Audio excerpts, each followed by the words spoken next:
اللہ کو پکار کر کبھی مایوس نہ ہوا کریں، وہ آپ کی ہر بات کو سنتا ہے مگر دیتا وہی ہے جو ہمارے فائدے کے لیے ہو۔ یہ نہیں کہ ہم چھوٹے ناسمجھ ضدی بچے کی طرح جذباتی ہو کر جو کچھ مانگے وہی مل جائے۔ اس کی حکمت ہماری عقل کے دائروں سے بہت آگے اور وسیع ہے۔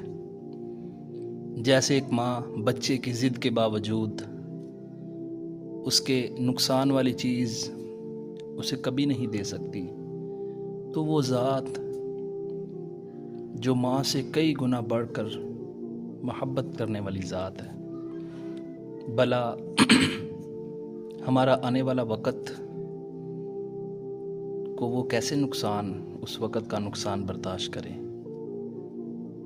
اللہ سے گلہ کرنا کبھی بنتا ہی نہیں، بس دعا مانگنے کا سلیقہ سیکھنا چاہیے۔ اللہ رب العزت سے دعا ہے کہ یا رب جو ہمارے فائدے میں ہے وہ عطا کرتے اور ہر قسم کے شر کو ہم سے دور فرما۔ ہم نہیں جانتے، تو جانتا ہے مالک، ہم تیری رضا میں راضی ہیں۔